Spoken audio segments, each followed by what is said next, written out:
Did you create your sales page yourself and have no clue why it's not making sales? In this video I'm sharing 9 common mistakes solopreneurs make when creating their own sales pages. If you haven't met, my name is Anushka, I'm a web and graphic designer and I help solopreneurs launch their products and programs without the design and tech overwhelm. If you want to find out if you're making one of these common mistakes on your sales page, hit the like button. And if you want to be the first to know when I upload new design tips and tutorials, hit the subscribe button and the bell next to it. Now before we get to the mistakes, you need to know whether there's actually a problem with your sales page. Did you calculate your conversion rate and do you know how it measures up against benchmarks? If not, check out the video that I posted a few weeks ago to learn more about that. Next, you need to check that you're getting enough traffic to the page. If you find that you're not getting a lot of traffic, my video on the 4 ways to get more traffic to your sales page might help. So if you're getting enough traffic but your sales page really isn't converting well, you might be making one of these common mistakes. Number 1. You didn't pre-validate your offer. Did you create your offer based on market research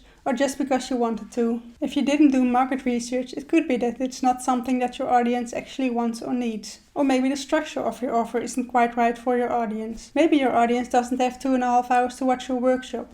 But if you broke it down into a program of 30 minutes each day for 5 days, they can work with that. The second mistake is when there's a problem with your copywriting. You need to speak your ideal client's language, the words they'd use to describe their problem and the dream solution. There are 2 important copywriting mistakes that I see on sales pages. The first is that there's no clear opening headline. Your opening headline needs to grab people's attention and hook them. Your reader should feel like you're talking directly to them. The second copywriting mistake is that you're not clearly communicating the value of your offer. You might be talking about the features that they get, but not so much about the transformation or the benefits that they will see after going through your program. Number 3. Your page takes too long to load.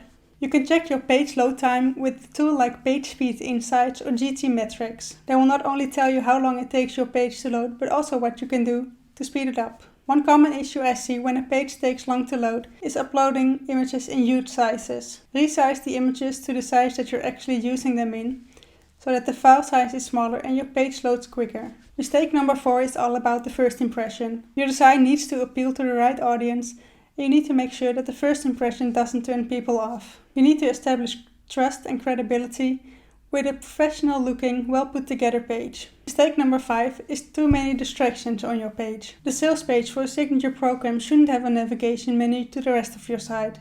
So make sure to remove the header and footer as well as any pop-ups and social media links. Another way that your sales page can be distracting is when you're using too many different fonts, colors, backgrounds and images and it's just too chaotic. Mistake number 6.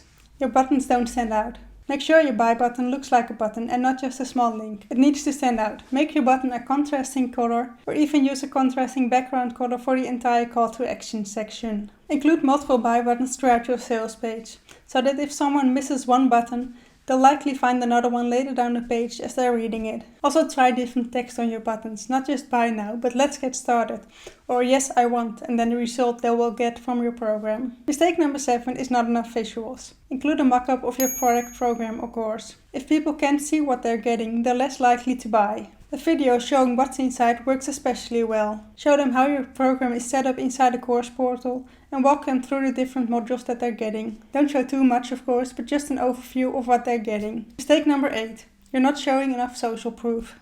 You need to include testimonials or reviews. If you don't yet have testimonials for a new program, you can use testimonials from your other programs or one-on-one work to show what it's like to work with you. Make it clear that your program is new and don't use testimonials that are talking about results that they won't get from this program. Also make sure that your testimonials look like testimonials and include a photo to show your reader that these are real people giving you a testimonial. Mistake number 9. Your sales page isn't mobile friendly. I don't know about you, but by now I kinda expected everyone to be aware that their sales pages and websites should be mobile friendly. And yet I still see sales pages and websites that aren't. If your sales page isn't mobile friendly, you're losing out on sales. Now that you know these common mistakes, you can avoid them. If this video was helpful, hit the like button. And if you're creating your own sales page, get my free sales page blueprint in the description below to learn what to include on your sales page and how to structure it. So more ideal clients, click the buy button. And don't forget to subscribe and hit the bell to be notified when I upload new design tips and tutorials. See you next time!